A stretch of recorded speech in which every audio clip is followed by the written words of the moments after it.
Welcome back. This is another episode of Another Picture Show podcast, and I am Olivia. My name is Madeline. And we do film reviews. Most of the time, Madeline does not know what movie we are going to be reviewing until I tell her, and that is the case this week as well. So, I love surprises. Nothing different. I love not knowing anything until I absolutely have to know it. Yes, exactly.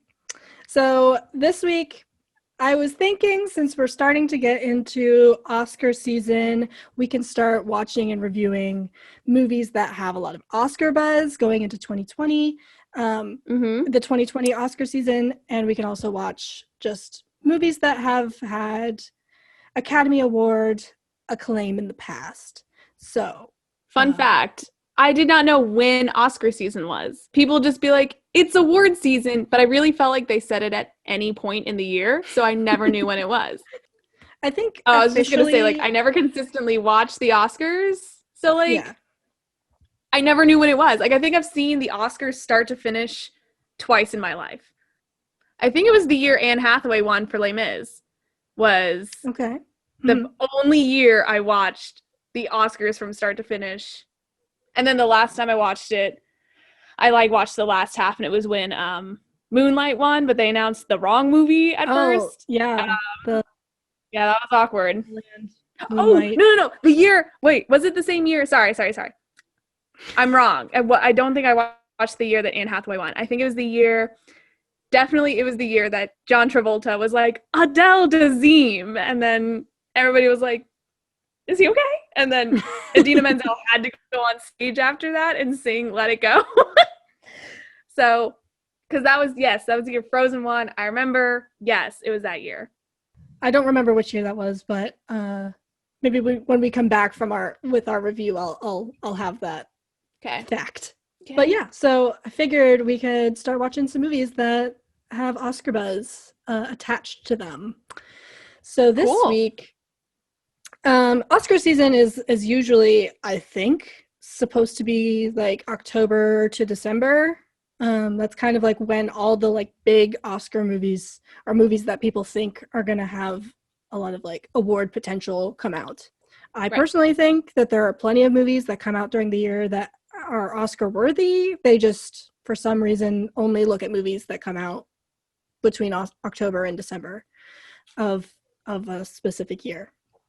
2020 might fuck that up though, because why not? The entire movie like schedule release thing has been messed up, so who knows, maybe we'll get movies that came out like in January. We'll see.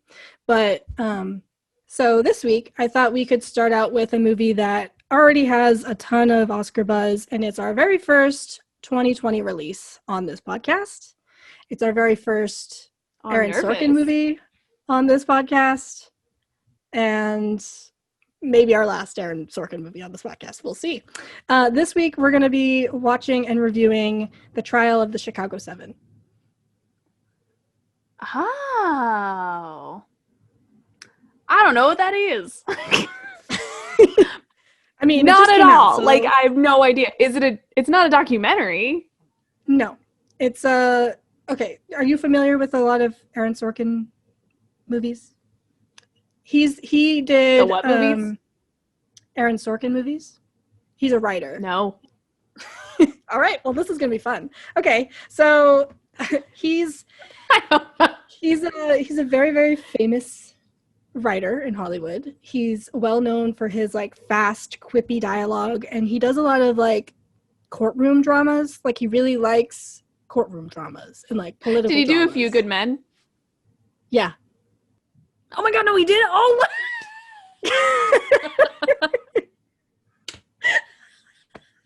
Yeah. Oh my god, that's so funny for some reason. I don't know why I made that. That really is funny. Did he do Did he do 12 Angry Men? I don't think so. That's like a pretty old movie. I would be surprised. No, he's well known for his courtroom dramas, his like political dramas, his like but he's stepped into directing movies. I think his directorial debut was Molly's Game, which I have not seen. But I personally never heard of it. I'm not going to say anything about his work and what I think because I want to save it for the review. But The Trial of the Chicago 7 is his second movie that he's directed. He wrote it and directed it, and it's based off of the trial of the Chicago 8 back in the 60s after the riots in Chicago, after police attacked protesters who were protesting outside of the DNC. So if you've heard of like Abby Hoffman and I'm forgetting all their names, but they're like famous Vietnam War, like anti-war protesters. They were protesting the Democratic nominees for the election that year because they were both pretty much pro-war, and they were there to protest and were met with police violence, as often happens at protests.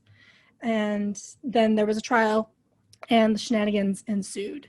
And Aaron Sorkin decided to make a movie about it, but he made it last year and decided to release it this year amidst all the craziness that is 2020, and I would love to hear your thoughts. How apropos to release it this year. Mm-hmm. So, okay, I will say not gonna go well. I was super excited when I saw the trailer for this movie because it's right up my alley. It's about things that I'm passionate about, right? Politics, right? Protests. What are those? Systems being poked at and shown their flaws. And Sacha Baron Cohen. I love Sacha Baron Cohen. And Joseph Gordon-Levitt. I love Joseph Gordon-Levitt, and they're both in this movie. Really? I don't care much for him, but we'll get into that later, I guess. Oh, hot takes flying already. Okay. No, I saw the trailer and I was super stoked and watched the movie, and I have thoughts, and we will get into those when we get into those. So with that, let's go watch The Trial of the Chicago 7, and we'll be back in 3, 2, 1.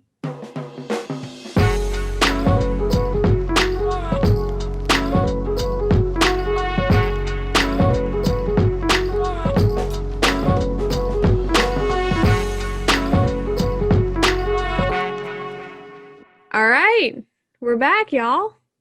So we watched Trial of the Chicago 7. Mm-hmm. All right, so The Trial of the Chicago 7 is a 2020 American historical legal drama written and directed by Aaron Sorkin. The film follows the Chicago 7, technically 8, a group of anti-Vietnam War protesters charged with conspiracy and crossing state lines with the intention of inciting riots at the 1968 Democratic National Convention in Chicago.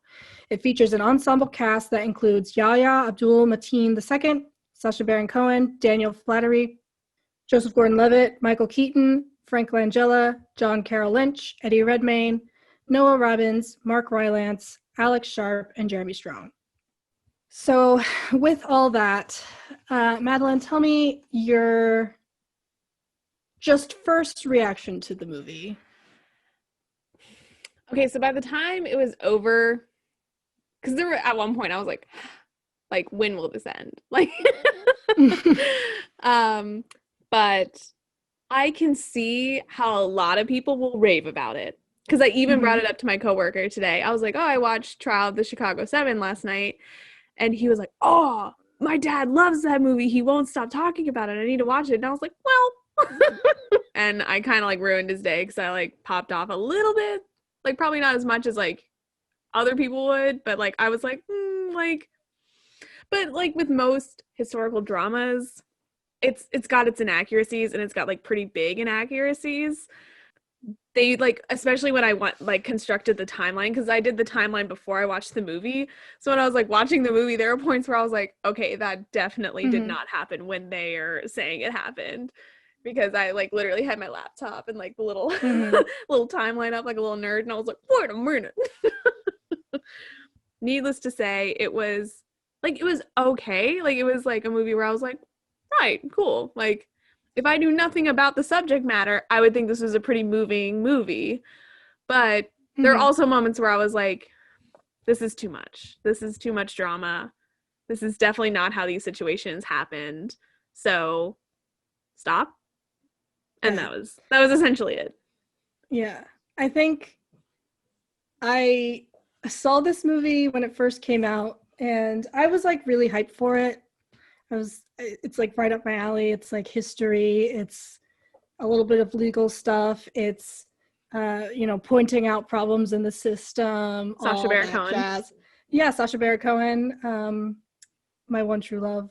I was looking forward to all of it, and because it also felt really timely. I agree.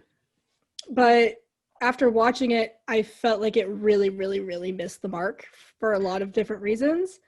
And I think as we go, we can kind of break those down. But just, my initial overall thought on the movie is it is super, super whitewashed. It is like pretty much turning a really violent moment in history into a Disney movie, essentially. That's what it felt like to me. Right. And I know that like there's some artistic liberties have to be taken when you're making a film. Like, I understand that. But I think an interesting conversation to have is like, when is it appropriate to kind of not like what artistic liberties are incorrect in certain instances, and I think this is like a really good example of that. But there is one that they took that really grinded my gears. They burnt my beans, and we'll get into it. There was one that really just peed me. There's a few. There's definitely a few. I'm gonna try my best not to like start yelling during this review, but I'm the host of this Zoom meeting. I can mute you, I think. I don't know how this works. At some point, I'll just cut out and like you won't hear my audio anymore, and it's just you'll know that like, me doing the Game of Thrones theme music, just humming it. Yeah, you'll know that I'm going off. Olivia's been put in the isolation box until she's calmed down. Meanwhile, here's Game of Thrones. Another thing that just really got me upset, but yeah, another thing to rile you up is the Game of Thrones. She's just really, really like she wants me to go off the rails. I guess I'm pushing every button tonight, guys. But yeah, so that's my first impression. Pause. This is a spoiler podcast. If you don't want to know anything about specifics in this movie, go away. Okay, goodbye.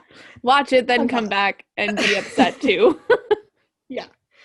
Yeah, so the ending of this movie is just probably the worst ending I've seen in a movie in a really long time. Like, it was so cliche. Like, it felt like a parody. Yeah. Because, okay, so it's just so laughable.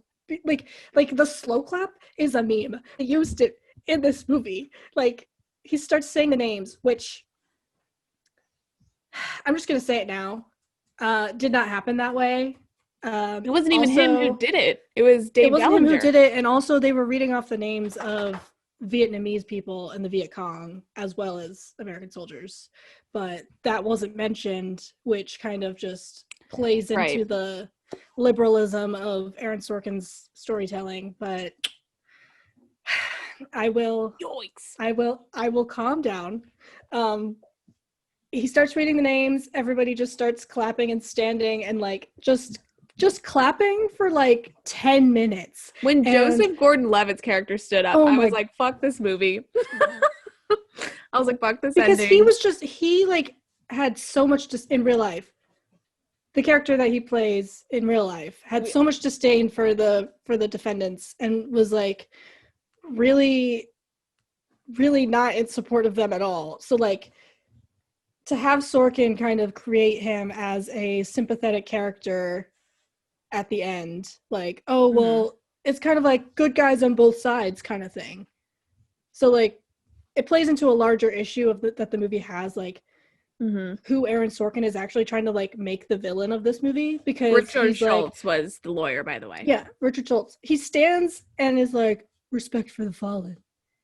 and that never happened. Like, he definitely would not have stood in support of anything that the defendants did, and it's just exhausting. But to see Frank Langella like banging on the gavel for like 5 minutes straight as the camera pulls back and everyone's like, yeah, like fist raised, it was just, it's probably one of the cheesiest, most cliche Aaron Sorkin like things ever.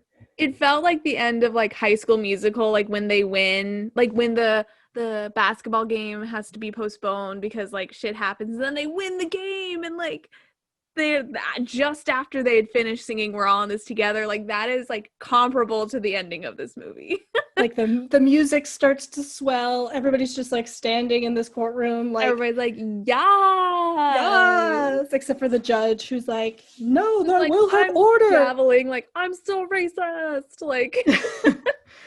But then like the title cards at the end come up and it's like, oh no, like there's no happy ending here. They went to jail, one got hit by a car, one killed himself, and you're just like, like I was reading that like, oh my god, like there's no happy ending here. And Aaron Sorkin has like a fetish for idealizing everything, and that's like a huge weakness in this movie, because you can't have somebody going to jail for 5 years. Yeah, you can't have somebody who is like trying to idealize like really horrific things that have happened in American history to like appease a liberal audience. Because I didn't read about what happened to them after. I think one of them married Jane Fonda. Yeah, Tom Hayden did. Did he really? Good for John. Yeah, good for him. I will say I was surprised by Eddie Redmayne's American accent. I don't think I've ever heard him in a movie where he plays an American, and I liked it. Like, I don't know what Tom Hayden sounds like, but when I was like listening to him speak with an American accent, I was like, I'm into this. Like, this is nice. This is nice to listen to. Like, it was like much more like, I don't know, because like I feel like some British actors, like American accent is like too like, I don't know, it's hard to describe. It's like I just too twang. Yeah, they try and force like the Americanness of it too much. And with Eddie, there was a couple moments where it was like he slipped like a teeny bit, and I was like, but I liked it. I still liked it, is what I'm saying. I don't know. Yeah, it could be a horrible American accent, like I don't care, but I liked it. Do you have anything else to say about like the ending? Like the ending scene. Well, besides the historical inaccuracy, David Dellinger was the one who tried to say the names. You're right. It was the soldiers and members of the Viet Cong. And then also, fuck Richard Schultz, Joseph Gordon-Levitt's representation. Like I'm sure he was like at his core, like not an evil person, but he definitely like was not there to be like, no, but I respect these men for what they did. Like, he definitely was not there for that. Like, he was the AUSA. Like, he was there for the government. He wasn't there for like these like quote unquote like hippie liberals or whatever. Leftists. Nothing else about the ending specifically got me going. I just have like one more thing before we get into the rest of the movie about the ending. It felt super abrupt. Like, it felt like it kind of just ended. That's true. Because like the next, I forget what scene it was. I think it was when, was it? No. I think a little bit more happened. Sacha Baron Cohen like gave his little testimony, and then he was like, I've never been on trial for my thoughts, friend. And then it like weirdly fades to black. I thought that was weird. Okay. I wasn't sure like, if that's all right, like right before the ending or not. I couldn't remember. Yeah. We're like in a student film now, I guess. I was like, what is this? It was so like long and uncomfortable too. It was like a really drawn out fade. And it faded out at a weird, it was like the really fade from a PowerPoint presentation. Yeah. Pixel like, by pixel, it went to black. It's just like, oh, okay. Like an old camcorder, like the transitions on an old camcorder. Oh God, like, stop. No, and then it came back with that ending, and I like it. Like I said before, it speaks to like the issue of like Aaron Sorkin trying to turn this story into some like uplifting, idealized version of history and events to like appease a liberal audience.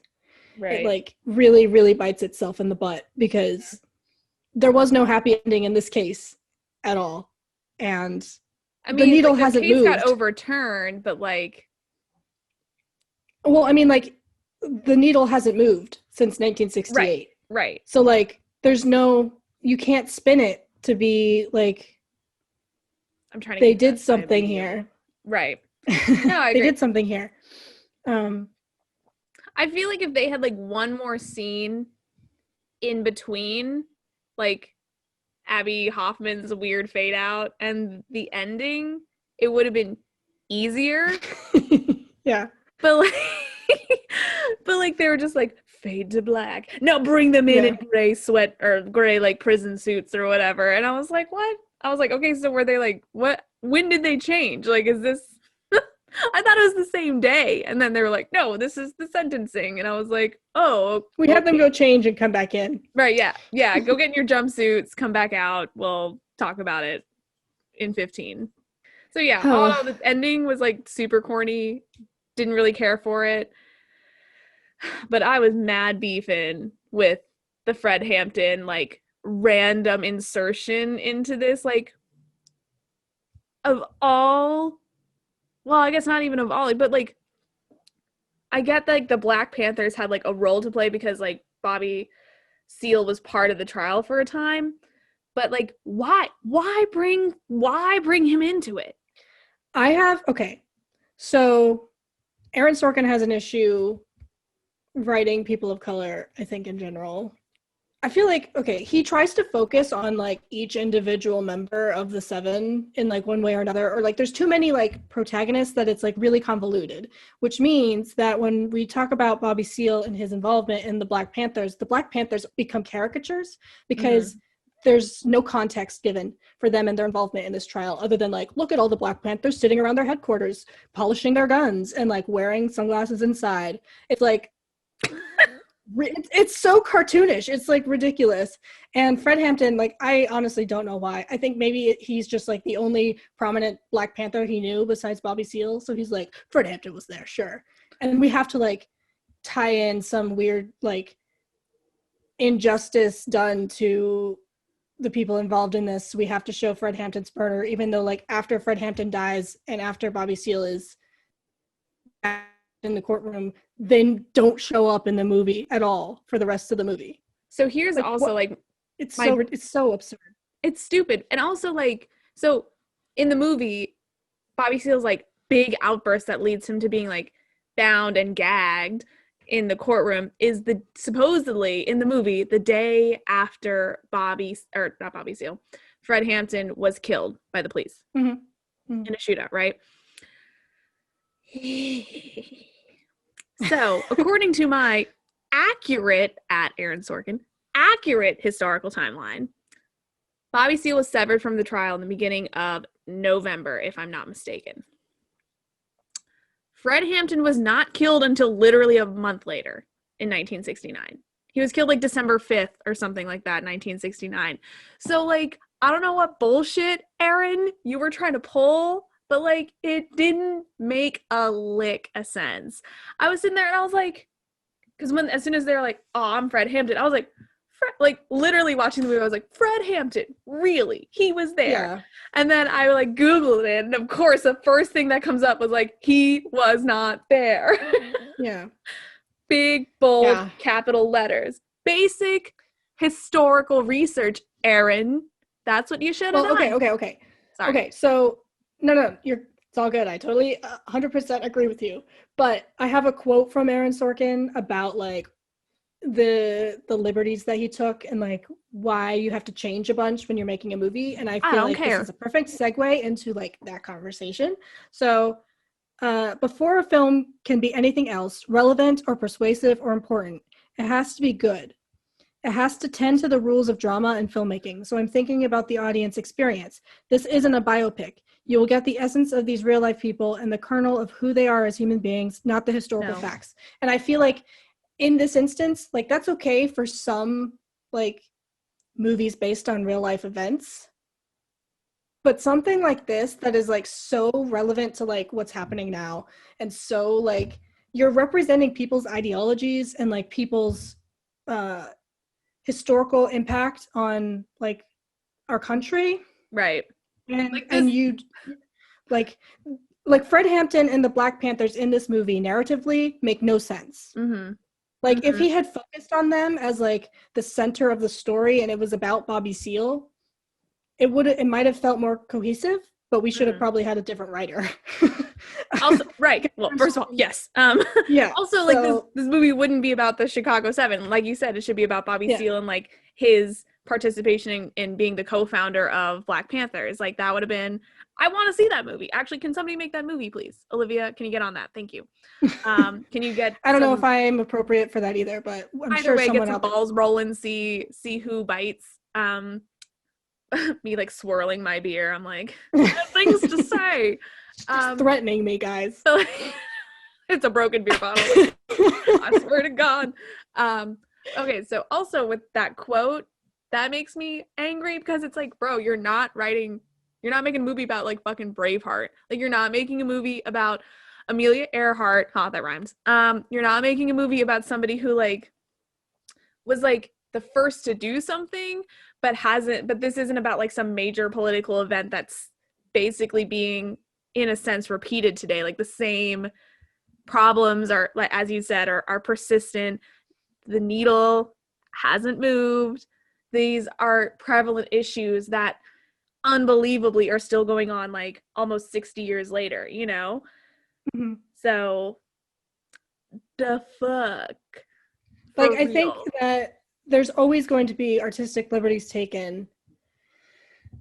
I said this earlier, like there's always going to be artistic liberties taken when you're making a movie about something based on, you know, real life, because that's just how the process of filmmaking works. You have film is art. You have to make it make sense for the audience. He's correct in saying that.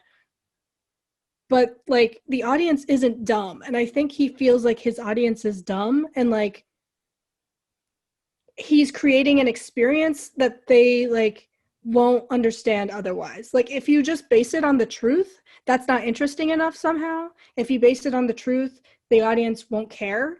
Right. And that's just bullshit, because here we are. They obviously do care. We're living through it right now. Right. So I think just because, and this movie was made in 2019, the fall of 2019. So it was before all of the stuff from the summer of, you know, George Floyd protests happened. So obviously he wasn't making this movie with the hindsight of that and like where the country would be when this came out. But I think just because something has relevant or like similar subject matter to something that's going on during the time that it is released doesn't mean that the subject matter was handled properly or appropriately. And in this case, I don't think it was. And it's also like, oh, go ahead. No, you're good. Well, the only thing I was going to say, it's like, it's also like, this isn't, as we just said, a persistent event. Like there have been, since 1968 and 1969 when the trial happened, there have been plenty of riots all across the country for many valid reasons. Like the LA riots in the 90s, fucking everything that Flint, like I don't think they're like riots necessarily, but definitely protests, and like the Black Lives Matter movement has begun like well before Aaron Sorkin even was like, you know what, let me make a really pointless, stupid movie. It's not pointless. Like the movie itself is not pointless. Like he wants to highlight the story, but he did it wrong, so it's pointless. Okay, so like what do you think he's trying to say with this movie? Like why do you think he wanted to make this film? I think he wanted to make it relatable for both sides. I think he was like, okay, I want this to still be like about like, I guess like art and like the history and like the rationale behind protests, and like, you know, these dumb hippies weren't being dumb hippies, like they really were like trying to change the world, and like the clash of like the left, the different groups that are in the left or whatever, but also at the same time somehow make it digestible for people like in the middle or on the right who are like, I like people, especially like people who probably remember this event, you know what I mean? Like 1968 was a long time ago, but like there are people alive clearly who went through that event, or like who remember that event in the news or talked about it in school, whatever. So I think he was trying to make it digestible for everyone, but in the process he kind of like dumbed down the protagonist. Like I think I read an article that like put it perfectly. Like he infantilized as like all the defendants, especially Tom Hayden, Abby Hoffman, and Bobby Seale. And then the other guy, the other pothead guy. What the fuck's his name? My IMDb. Jerry Rubin. Yes. Jerry Rubin. Yeah, Jerry Rubin. Like he made them all seem like oh, like they had this like spark of genius like once, and then the rest of the time they're just like immature crybabies that they're on trial for like standing up for what they believe in.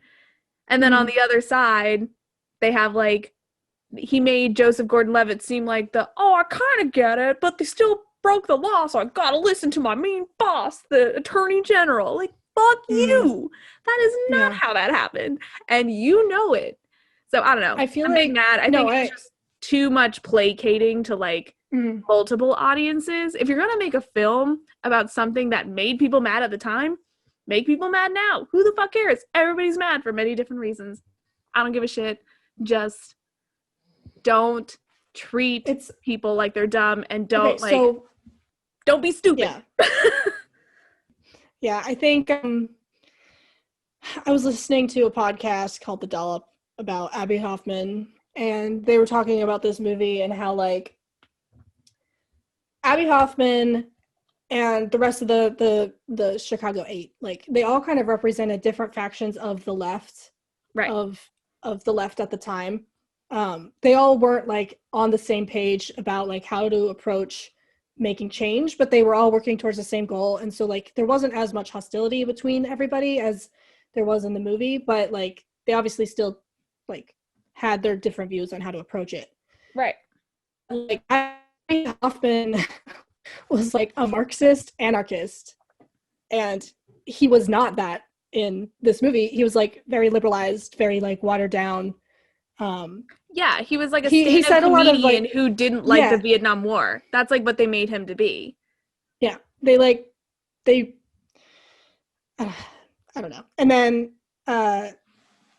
Tom Hayden, like in the movie, they make him like this straight-laced, like I want to like work within the system to fix it. But in real life, he was like a revolutionary, like kind of militant guy.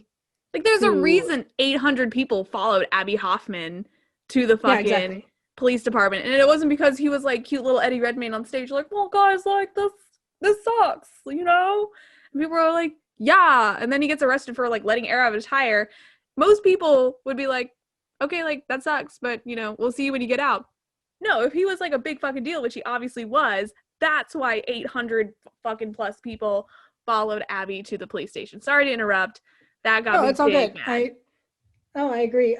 I'm just saying, like, the way that Aaron Sorkin portrays them is like indicative of his like liberal white guy like view. It's like having a liberal make a movie about ultra leftist like Marxist people is like having Newt Gingrich make a movie about RBG.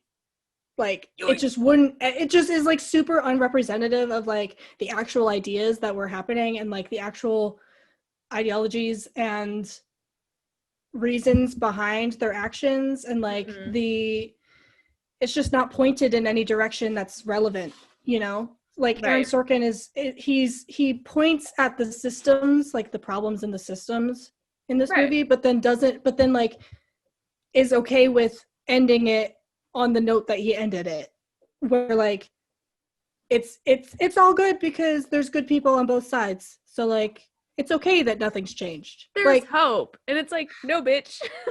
This was set in 1969 and we're watching it in 2020 and feeling the exact same way. I have a quote from an article, like a film review, Joshua Rivera from The Verge. It says, The Trial of the Chicago 7 is also a Sorkin movie, which means it's a drama with expert pacing, cackling dialogue, and a worldview so white and male, you can just feel how eagerly it wants to lecture you. But because it's peak Sorkin, its stylistic tics are on full display. A pivotal moment in the film's final act, for example, actually hinges on one character's grammatical critique of another's quote. And then he goes on to say, gag a man for one day, and maybe the man presiding over an individual courtroom is the bad guy. But if it happens for days, it becomes clearer that the whole damn system is broken. So, I am mad beefing with that bit about the quote and everything, where literally, as they said in that article, literally the whole like moment of unity, like the almost like the fucking crux of the movie. The climax in the movie was them going over the tape. That's where Tom Hayden, not Holland, that's where Tom Hayden was like, no, I can take the stand. And what's his face? Kunstler was like, no, you can't. Like, this shit's for real. And they hear the tape. Again, it's about, you know, the kid getting beat up. His friend gets beat up by the cops. So Tom Hayden grabs the mic and he's like, let blood, like, you know, if blood's gonna flow, like, let it flow through the streets or whatever. And at the end of all this drama and, like, you know, whatever, fucking Abby in the corner is like, oh, you meant if our blood, because you said this, and like this grammatical like shit means that people aren't gonna interpret it the wrong way. And Tom's like, you know what I'm talking about? And Abby's like, yes. And then Kunstler, the lawyer, is in the corner like, oh my god, you guys didn't incite this, right? Oh my god. And everybody's like, wow. And I'm sitting there like, like trying not to scream because it's like 10 o'clock at night. I'm like, that's it? Yeah. That's the climax of the movie? Yeah. Mm-hmm. I was like, dude, I first of all doubt that actually happened. Any of that actually happened. Besides the point. If Aaron Sorkin, whomsoever this man is, because I've never seen any of his other films, I guarantee it. If this man wrote the screenplay for this movie and was like, this is the money scene. This is where people are going to shit their pants in the theater, psych, at home on Netflix, because he wrote it a couple years before COVID. And he was like, Yas Queen, here's my Oscar scene. I want to just like grab him by his precious little neck and be like, what were you thinking?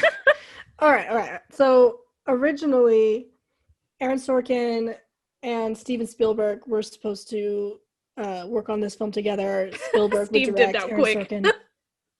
Yeah. No, there was like a writer's strike, and so Spielberg had to kind of back out of the project, and Aaron Sorkin was like, well, I'll do it by myself, and I'll direct it. Oops. But Aaron Sorkin is like most beloved because of his like super fast paced, like quirky, zippy dialogue, and like his like this is an instance the like, oh, it's like a weird grammatical thing that's like hinges the whole movie, and we're supposed to be super wrapped up in this emotionally because he like didn't say our. And that's like that's just like peak Aaron Sorkin. Like the quote says, it's like, that's why people love him, and that's why I hate him. I'm going to go on record and say that this is probably one of the stupidest climaxes of a movie I've ever seen, and we reviewed Twilight on this podcast. We reviewed Cats on this podcast. We reviewed Never Been Kissed on this podcast. I don't even think that had a climax. Oh, right. It was the prom scene. Doesn't matter. Anyway, the fuck. Like that felt so forced. That was like, of all the scenes in the movie, like besides the ending, we already trash talked the ending. Of all of the other scenes in this movie, that one and the scene where they go to Ramsey Clark's house to like talk to him, and like fucking Tom Hayden's there for some reason. And like the you know, the housekeeper lets them in and she's like, you didn't stand up in court. Or you stood up. You were the only one who stood up for the judge. And he's like, oh, it was a mistake. I was like, give me a fucking break. You know what I mean? How on the nose can you be, Aaron Sorkin? Right. Like, everything about this movie is just so, like, he thinks the audience is dumb. Like, it's just so on the nose. Everything is so on the nose. Like the metaphor of the, like, people from the DNC inside the bar and the protesters outside the bar, and how, like, they're not seeing what's going on outside except for the one lady who's like, am I the only one that's seeing what's going on out there? And then they smash through the window because the cops like beat the shit out of them. It's like, okay, but the people in the DNC still didn't fucking do anything. Like they like still didn't change anything even after seeing the police brutalize these protesters. Like nothing changed. So your metaphor falls flat and it's just too on the nose. And the like whole modifier thing, the like Sacha Baron Cohen be like, you meant our, that's just so on the nose. The like, I'm respect for the fallen, like everything's just on the nose. And like Kunstler being like, there's no such thing as a political trial, and then later like having the realization that like, if this was a political trial, then we would have talked to Michael Keaton way earlier. It's like, Michael Keaton was the best part of this movie. I'm gonna put it out there firmly, truly, madly, and deeply. I love Michael Keaton, and he did a great job. People love Aaron Sorkin because of all those things that I mentioned. His like fast, quippy dialogue. His like, it like if he was filming, like satisfying to listen to, I guess. But then if you actually listen to what they're saying, it feels so unnatural, and like, just because you have fast, quippy dialogue doesn't mean it's good writing. Right. And a lot of people get confused by that. And I feel like a lot of film people are going to like really hate me for saying this, but I have beef with Aaron Sorkin, and this movie just is bringing it out of me. So. I feel like Aaron Sorkin should just write like, I don't know, like heist movies, like Fast and Furious, or like Ocean's 11, Ocean's 26. I don't know what number they're on anymore, but like that's where like the fast, quippy dialogue that has no meaning is much more fun and enjoyable, because they're like, we're gonna steal a diamond. Well, you wouldn't know a diamond if it bit you in the ass, and ha ha ha ha, whatever shit like that. You know, that's, and like the fast paced nature of like what a heist, or like, I don't know, I've never seen Fast and Furious. I have seen an Ocean's movie though, so you know, got that going for me. But yeah, it doesn't like it. I get what he was trying to do, but even like the first like 10 minutes of the movie when they're introducing all the characters and they're like cutting around and like back and forth, I was so confused. I was very like overwhelmed, because it is a lot of people that you have to introduce. So I get it, but at the same time, I'm like, you could have done it differently. A Few Good Men is like about the military, but it's not even a critique of the military. It's just like an isolated story. Mm-hmm.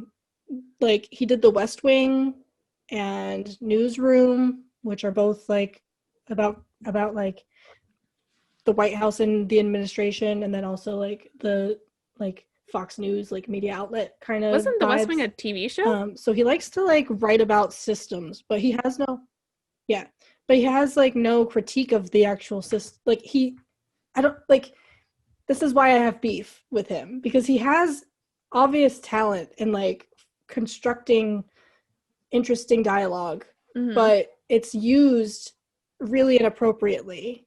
Right. And like his worldview, like the quote said earlier, is just like super white, super male, super liberal. So like there's no no pushing and no actual analysis of like what is wrong and how to fix the things that you're critiquing. Right. And in this case, it's like, oh, but look at they're all like hopping around the courtroom saying quippy stuff for 3 hours. And then also, I just looked up a picture of Aaron Sorkin, and absolutely not what I expected, but makes a lot of sense.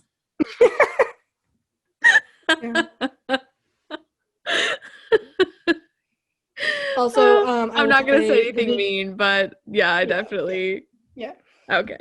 Also, like you said, the beginning is very confusing. I was really put off because the beginning, it like literally starts out with like not found footage, like real footage of like MLK and like Robert Kennedy like being assassinated, and then never mentioned again.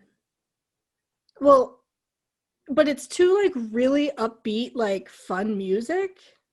Mm-hmm. So the entire opening is like, look at all these, like, we're introducing all these quirky characters, but also remember how like these people that were speaking out against the government, how they were like murdered. We don't like that. Critiquing the Vietnam War, like they were murdered, but like it's an upbeat, fun sequence where like we're meeting all these quirky characters. It was just like really off-putting, and I'm like, it was very strange. Weird start to the movie. I agree. I was not picking up whatever Aaron Sorkin was throwing down at that point. Because yeah, when they did that, at first I didn't recognize what is it? I didn't recognize Kennedy, the Kennedy brother. Is it Robert? Bobby Kennedy or Robert? Yeah. Or Bobby. Robert Kennedy, but he goes by Bobby. Yeah. I was like, tell me the answer. I don't know. Yeah, at first I didn't recognize him. And then once I saw the crime scene photos, I was like, that they, blitz past on their way to, I don't know, introducing Sacha Baron Cohen as Abby or whoever. That's when I was like, oh, okay, I get it. Like, I get what they're trying to like. They're like trying to set the tone. But again, it was to some funky, like fucking 70s heist music. They're like, yeah. And it's like horrible photos of like crime scenes and MLK's like memorial service. And in the background's like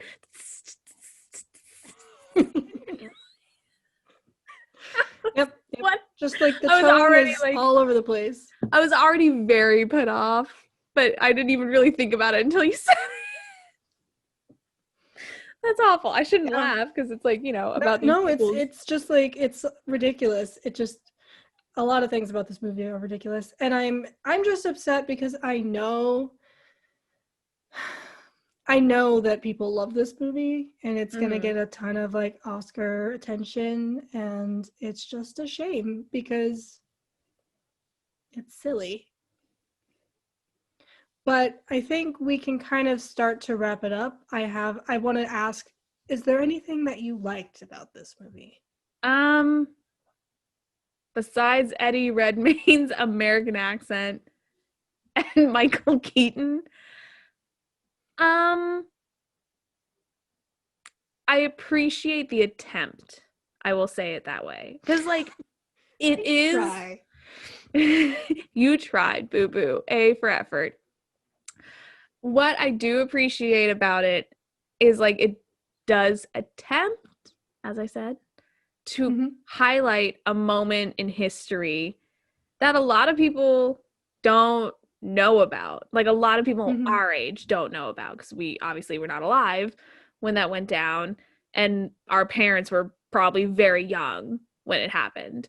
And also how prevalent it is to the current state of affairs, like the current political climate, the protests over similar grievances, over similar, bones to pick with like the federal government. Like I really appreciate, like, again, highlighting like this is something that's happened before, but that comes with Aaron Sorkin. You didn't fucking do it right. Try again next time. I don't know. No, just don't. Or just make another Ocean's movie. Like, just do something more fun and less political, please. I feel like you do a really good job at like Ocean's 18. Um, but other than that, the movie itself, like again, it was like well made, but there were moments where I was like overwhelmed, I was confused. I don't think they really talked enough about like what happened to Bobby Seale. Like literally this okay, last major beef. I don't think this is how it happened in the trial. The same day, like he bounds and gags him, the judge, has Bobby Seale bound and gagged, and he's sitting there for like 5 minutes, and Joseph Gordon-Levitt's so upset that this man has been like, you know, like brutalized in front of everyone during an American prosecutor court with a conscience. He's like, but he's like, the one kind of realistic part was he was like, you made him a martyr. Like that's essentially like the main reason I feel like Joseph Gordon-Levitt's character was like upset, was like, you just made him a martyr, and he's connected to all these other fools, so you're gonna make them all look like martyrs and like look, you know, sensitive, or like, you know, look like victims, like against like the big man or whatever. So like that made more sense, like that kind of like back and forth between the judge and Richard Schultz or whatever his name was, the lawyer, the prosecutor. But what burned my beans was like 5 seconds later, the judge is like, just kidding, Bobby.